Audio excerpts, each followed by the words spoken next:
Hey, our church, thank you so much for joining us on our virtual experience. Happy 4th of July weekend. My name is Tate and I'm our kids pastor here at our church. If you have kiddos, we have an incredible experience for them, if I do say so myself. Right down below at the bottom of our website, you'll see it there in a bright video. It's just for your kids, so make sure that they don't miss it. Also, coming up August 10th through the 14th for your 3-year-old to your 11-year-old, we've got our summer camp coming up. It's going to be the best week of the summer. Don't let them miss it. We've got a great experience for you now, so stay tuned. 1, 2, 3, 4.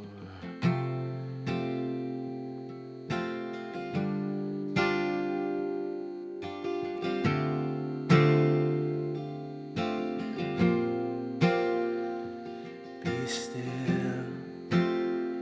and know that the Lord is in control. Be still, my soul. Stand and watch as giants fall. Won't be afraid, for you are here. You silence all my fear. Won't be afraid. You don't let go. Be still, my heart, and know. Won't be afraid.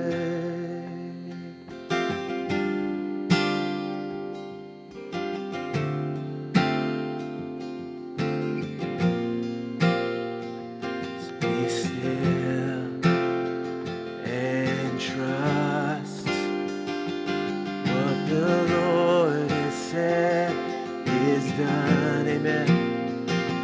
Find rest. Don't strive. And watch as faith and grace align. Won't be afraid. Won't be afraid. You don't run near. You silence all my fear. Won't be afraid. You don't let go. Be still, my heart, and know. Won't be afraid. Won't be afraid.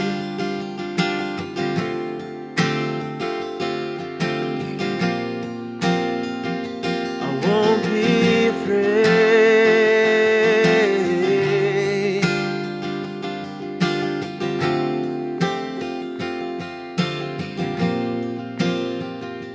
Surely love and mercy, your peace and kindness will follow me, will follow me. Surely love and mercy, your peace and kindness will follow me, will follow me. And surely love and mercy, your peace and kindness will follow me, will follow me. And surely love and mercy, your peace and kindness will follow me, will follow. Surely love and mercy, your peace and kindness will follow me, will follow me. Hi everybody, it's Dean. Welcome to our online experience. Thank you to Luke and the worship team for your music. I'm just so grateful for that whole team and for the people that are helping create in this theater, the Monarch Theater at the corner of 67th and Cirque. We're trying to do a Jesus thing here. It's not a religious thing. It's not a make you feel bad thing. It's a Jesus thing where we talk about his principles and we try to live them out through our lives. And in America, this 4th of July weekend is in a stirring place. You know, in Scripture, when God starts stirring things, he starts moving things around, it's always for our good. And I believe good things are happening, even though I know a lot of people are confused and a lot of people are asking questions, a lot of people are concerned. You got to know God's for us and he's working good things. And I have 3 guys here that are a part of our church, and they're 253 guys now. Maybe you weren't born here, but say hello. Will you introduce yourself and tell us what you do for a living, and welcome everybody to our experience. Sure. Hey everybody, I'm Jason Leck, born and raised in Stolicum. Live in University Place, just about 2 blocks away from here. Yeah. Went to Stolicum High School, graduated in 2003, went to college in Olympia, and then chose to go work in Iraq as a contract firefighter for 2 years. And you're a firefighter in this community? Yep, now I'm a firefighter now, just down in the city of DuPont. You got a family, kids? And Yep, family, 3 kids, and just got married a couple years ago. Well, so. thank you for being a part of the church. Happy to be here. Emmett, introduce yourself. Emmett Matthews, how you doing, church? I'm from New Jersey. Got out of high school, went into the military. I live in the north end in Tacoma. Nice, happy place. Yeah. Beautiful family, beautiful church family. Great times. And you and I, we go at each other during football season because you're naturally a New York Giants fan. Here we go. I'm naturally a Dallas Cowboys fan, but we put it aside. We put it aside and become friends. Say hello, Steve. Hey, my name's Steve Hollister. I'm originally from Redding, California. I joined the Army back in 2008, and that's how I landed the first time in the 253. Yeah. And I first heard Dean back then. And, That's right. And so, yeah, joined the military there, did 7 years, got out, and now I own my own steel welding fabrication shop here in Tacoma, and just grinding, man. Yeah, I got love a it. beautiful wife and 2 boys. Awesome. Yeah. Now, there's 4 of us here. We're all from different places, different stages of life, different backgrounds. When I say America, what America means, when you're describing America, let's start with you, Steve. Okay. When you're describing America, you're a veteran. You've fought in other countries for other people's freedom. How do you describe America to somebody who doesn't live here? Man, that's a great question, and I would describe it, the best way to put it would be a land of equal opportunity. Yep. Equal opportunity to get what God has for you. May not be the same outcome. Right. Everybody's life looks different. Yep. But this is a place where people get a It's shot. a place where anybody gets a chance. Anybody. Everybody starts. And everybody can get what God has for them. Yeah. Emmett, how do you answer that? When you're describing, somebody comes, you and I have traveled a little bit together to different parts of the country. When somebody's asking you about America, what is America to you? I mean, kind of like he said, you know, everybody's on that same block where you can start off and get running, but there's a lot of things that can be better as far as rights. Yeah. And it can get better. You know, I think community starts to get it better and it just can go up the line, but outstanding. For sure. How about for you? Yeah, not to sound cliche, but opportunistic is really what comes to mind with the fact that you might have a set path and career in what you want to do, and you feel a calling to go somewhere else. You can do that. Yeah. You don't have to stay put in a cycle of unhappiness. You can have the opportunity to change it. You don't have to be stuck in one career path. You don't have to be stuck in one town or one city. You can move. So I think the opportunities there that there's opportunities to doors opening, and when they shut, more doors open over here. You don't have to just stay in one direction. Yeah, you know, when I've been to a bunch of different countries. In India, you know, if you're a street sweeper, you're born in a street sweeper category. I mean, they literally have street sweeper category, and you will live and die a street sweeper. You will live and die a prostitute. They have prostitution categories. Like if your grandmother and her mother, and I mean, it's just like locked in. So when you're in a place like India and you're describing what the 3 of you are talking about, they can't even comprehend it. Mm-hmm. Because if your dad was worked in grocery stores, you're gonna work in grocery. Like you're gonna live in. Did he really? Yeah. Oh my gosh! See, prophet. I'm a prophet. Yeah.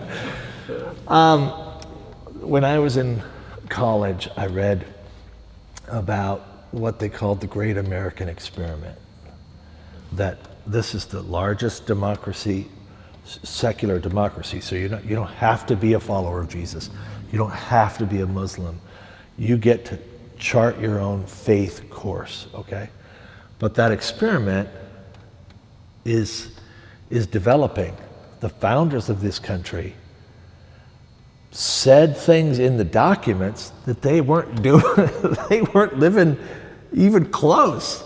You know, it's like they set a target out there, even though they weren't there. They weren't even, they weren't in alignment with the promise, you know?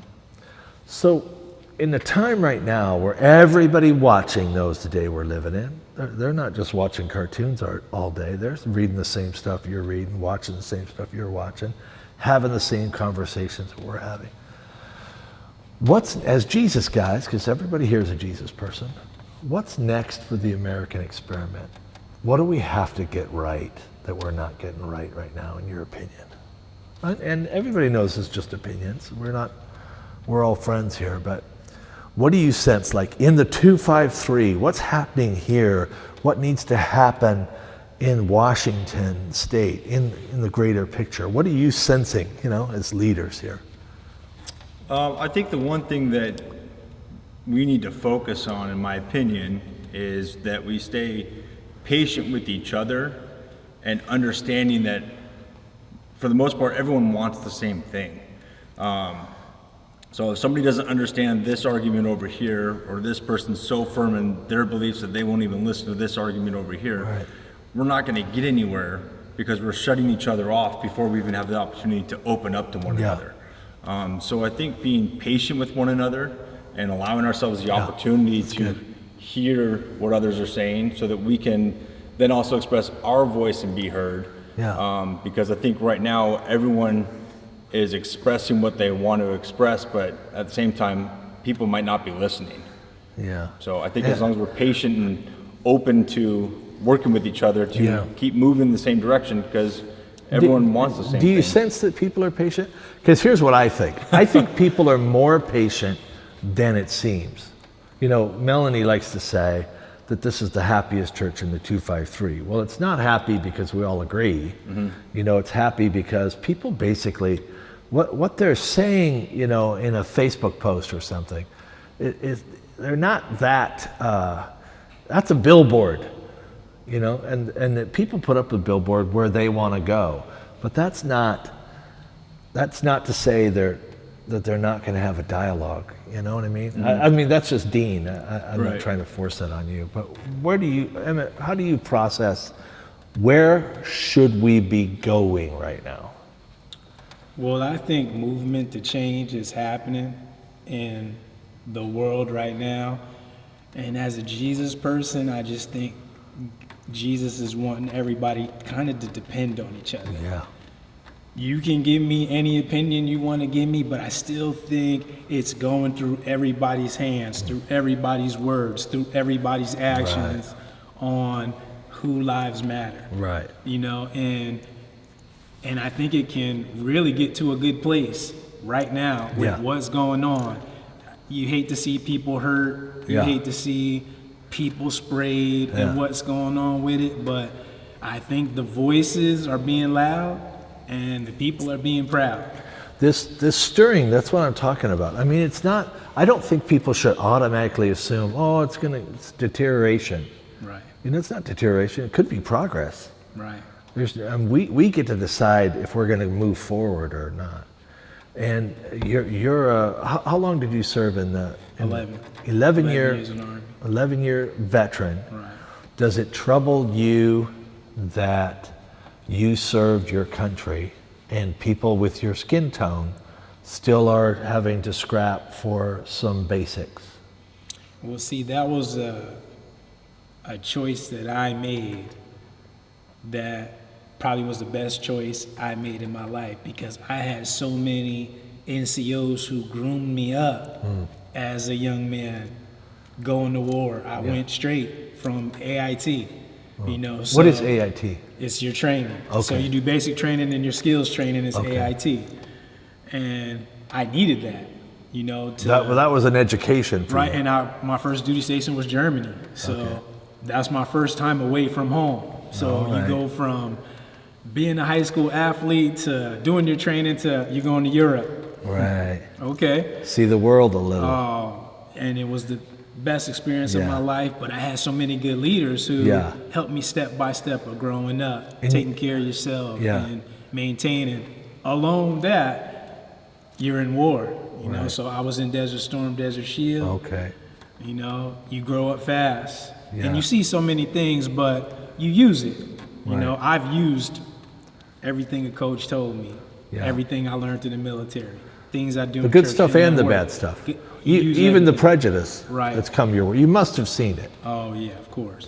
But you, I mean, is that a Jesus thing that to help you take pain and translate it into something positive, or is that just a attitude thing? I think it's both. I mean, I use attitude every day. I use positive attitude every day. Yeah. You know, you want it to be good. You know it's going to be sour sometime. Yeah. What are you going to do about it? You know, the Jesus part of it, Yeah. I see my grandmother's face every day, taking me to church. Yeah. Like, depend on what Yeah. he's going to do for Yeah. you. You're going to be all right. Now, does that resonate with you on the faith level? Let me switch to faith here a little bit, because part of what America is about is letting people discover their own faith. I mean, you don't have, as I said, you don't have to be a Jesus person. You don't have to be a Muslim. You don't have to be a Catholic or a Protestant. How did you? Apparently, Grandma had a role Oh, yeah. dragging him to church, but you come from a religious family. Yep. Positive, So- not positive. I'm gonna tie this into kind of something you really comment on that last one. Okay. But I come from, my dad's a Baptist preacher, right? So I grew up very, very regimented. I grew up in Christian schools, went to private schools my whole life, you know, so sheltered Yeah. to you know, some extent, right? I mean, Sure. like we were like, I mean, we hunted, we fished, we had a social life, but Yeah. everything was within borders, right? And so transitioning to the military, you know, I was a black and white guy. Like, it's either this way or it's this way. There's no gray areas, because that's the way I was raised, Right. right? You either believe this or you don't believe this, and if you don't believe it, then man, I don't know what to tell you, you know, and it's over, right? I learned a lot of gray in the military. I learned it isn't black and white, Right. that there's a lot, that the spirit moves between the black and the gray, Yeah. right? Or the white, you know, it moves through, you know? Right. And so for me, like kind of tying it back into what you were asking earlier about the state of the country right now, about 10 years ago, like I had a word spoken that was the unadulterated church of God, right? He's not coming back for the Baptists. He's not coming back for the Presbyterians. He's not coming back for the Catholics. He's coming back for a pure bride, right? And what's going on right now is exciting because the lids come Because off. it's purifying. It's the lids come off all the religion, the cap of the fake, Yeah. the hierarchies, Yeah. the pushing the agendas, and so everybody, whether it's good or bad, it's okay because now we can see what it is. I believe that. Because some of the things we're fighting right now have been sustained by religion and Absolutely. even prejudices, you know, have been sustained by systems that don't honor God. They don't honor his law, his natural law. How did you find Jesus? Long road. Long road. I grew up. It's relatively fresh. Yeah. I was Yeah. baptized in 2014. So, but yeah, my parents, two different religions in the household, and never knew which one to follow with. And then my dad passed away when I was really young, which kind of steered me away from the whole concept of religion. Right. And then, ironically, while I was in Iraq, I started attending Sunday Mass Okay. with a couple of the guys. And then things went downhill again when I came back from Iraq and started going to church with my now wife. Yeah. Listened to you talk a couple of times. Yeah. And, And that didn't kill you? That didn't kill me. Lightning didn't strike yeah, or something? I actually came back. It was kind of Yeah. interesting. And was actually excited to keep going back and hear you talk. And just one day I had 3 ankle surgeries in 1 year and was in a walking cast and crutches and You had just finished your service for the day, and something just tugged me up out of my chair, and I hobbled down a flight of steps and was like, I'm getting baptized. And it was Easter in 2014 I got baptized. So, very cool. But that's when I realized it isn't religion, it's Jesus. Yeah. And that I can relate to. Yeah. I can relate to, not to the full extent, but I can relate to this story of just, walking in a better path and being beaten down and still finding the light and the opportunities, as I touched on earlier, that just because you're going down this path doesn't mean there's not opportunity to pull you this way. Right. So being able to have that now, and a go-to for me is another opportunity that I get in America to be able to practice my belief in Jesus and openly do it. Right. Now you mentioned growing up in a religious home, but I mean, Jesus became more fresh to you as a grown man once you were out of the military, yeah? Yep. Tell me a little bit about that.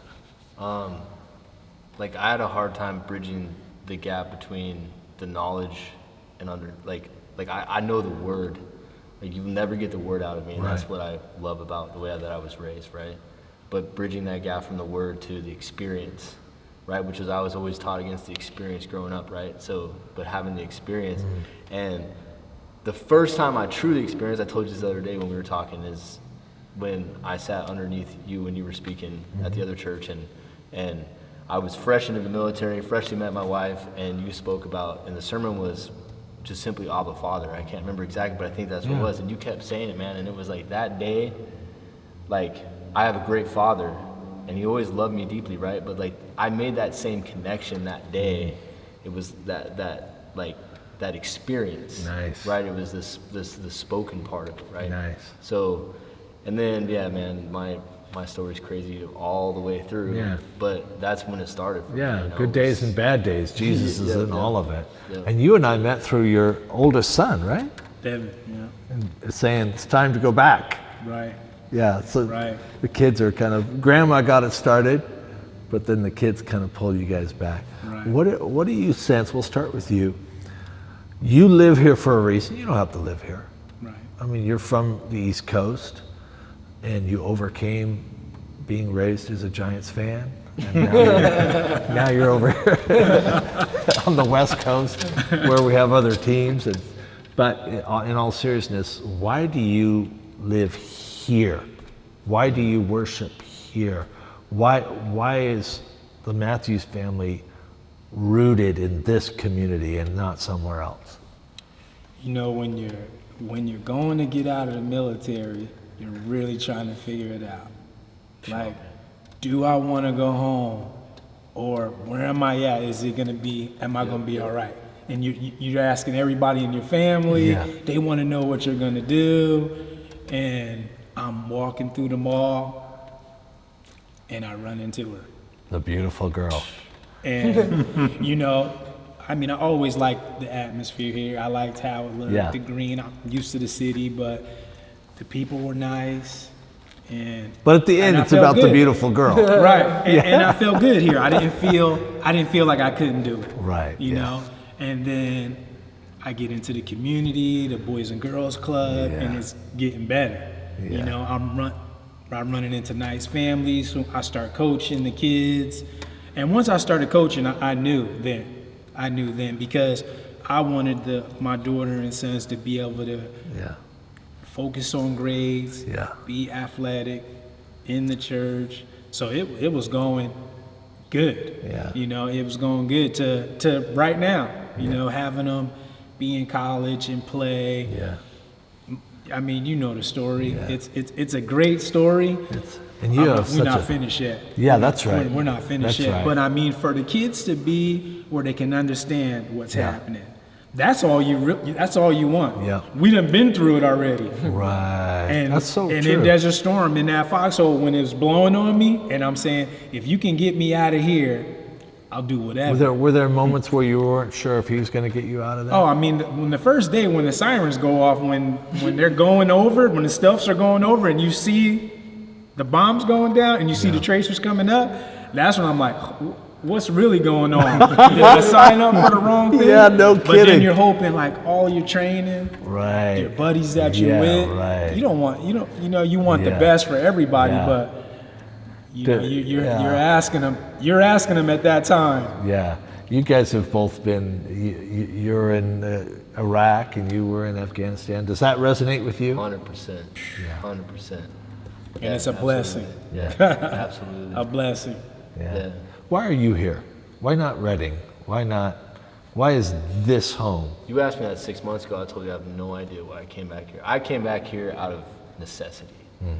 The oil field was starting to dry out, and I had a choice between Louisiana and here, and I was on my way to Louisiana, and I got stuck in a snowstorm, and they called me and said that the job wasn't available, and the only other job was here at Washington at the Port of Tacoma. Wow.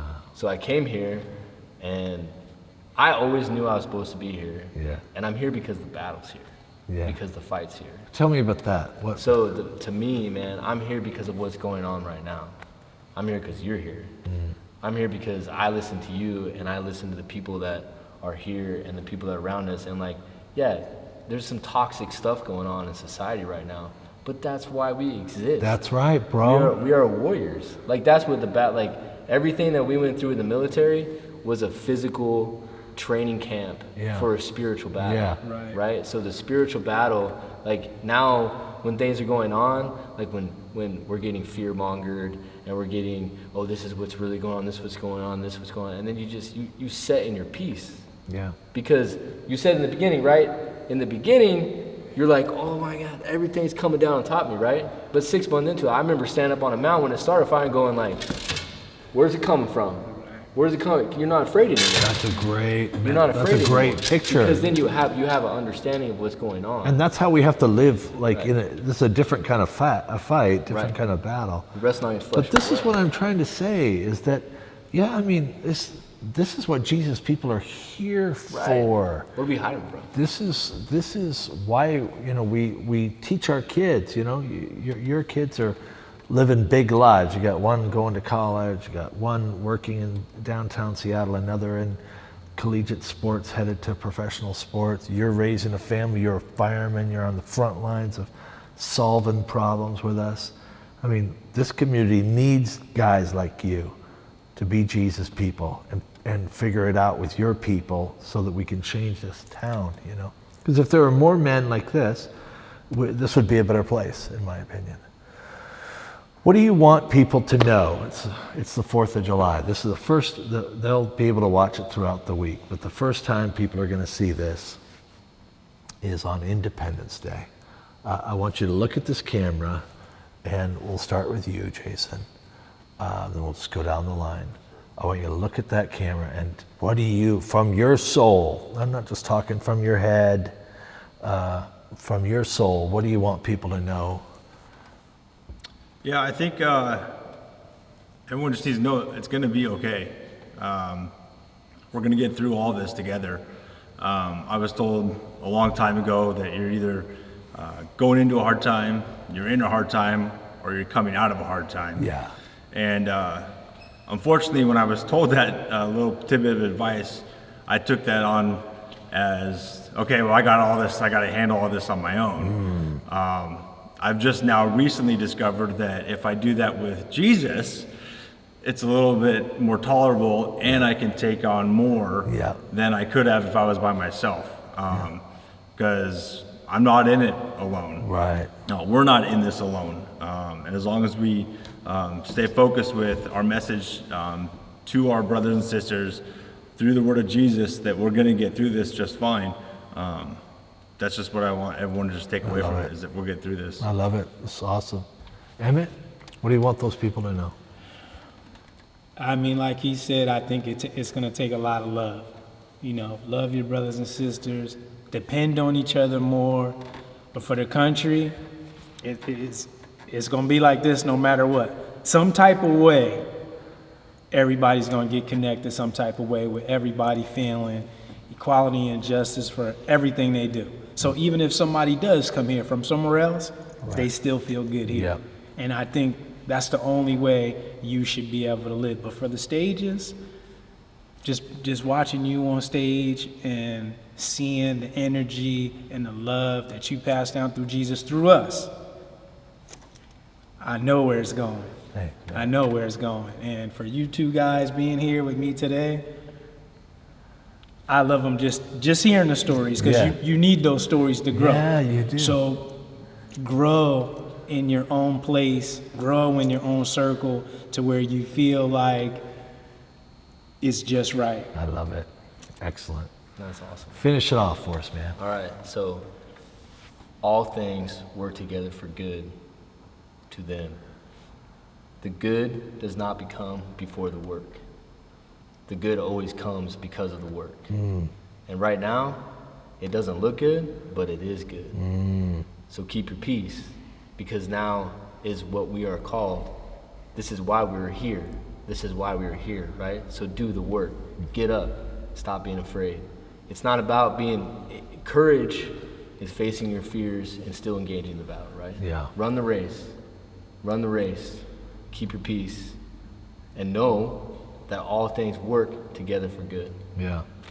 I love it. Hey, listen, thank you for joining us. I'm going to throw it to Brandon, but before I do, I want you to know the spirit that's in these men. These are guys living in the same place you're living, going through the same things you're going through. If you could just trust Jesus right now. I don't know if you need to talk to somebody. You can reach out to our church. You can reach out. There'll be a little number on the screen, an email. You can email somebody, but don't do this alone. Don't give up. Don't stop moving. Let's do this thing together. Don't let noise push out the music, because this is going to be beautiful. Everything. These are the three wise men here, or the three wise guys. But everything they said, I just think is from Jesus. We're in this together. Let's make it a great day. Not have a good day. Not hope it drops in our lap. We make it. The American experiment is you, and me, and them. If we get it, they're gonna get it. All right. So Brandon is going to talk. Thank you. I want you to come visit me in this Monarch Theater. You know, we call it the Monarch because the monarch butterfly is the king of all butterflies, and this has a butterfly roof. And a butterfly is the picture of transformation. People are changed here. So come see me. If you're watching this on Saturday, see me tomorrow, 9, 10:30, or noon. I'd love to share a totally fresh message, all right? This is sign language. It means I love you. Blessings. Thanks for being with me. Hey, our church, it's Brandon. I hope you enjoyed that conversation.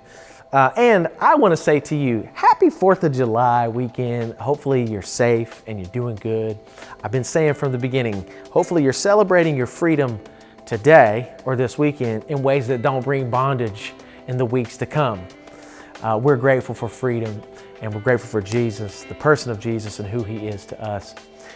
Thank you for just being a part of this. Thank you for being so generous. Thank you for being so faithful. You have been the most faithful church from the very beginning. It's crazy to think that we are almost in, we're in the 7th month of 2020. And in moments where everything around us seems so scarce, it seems like it's just withering away, Jesus people live more and better. Jesus people respond to scarcity with abundance, and that's who you are, and that's what you've done. There's so many great things that are happening. I mean, still our food pantry is still delivering meals. We decided, I met with a couple just the other day, and they decided that they wanted to take the food pantry on wheels. They're gonna package up food, and they're gonna take it around to different homeless camps and different people that need food. So instead of people having to come here, we're gonna go there. It sounds like Jesus, doesn't it? Just little things like that.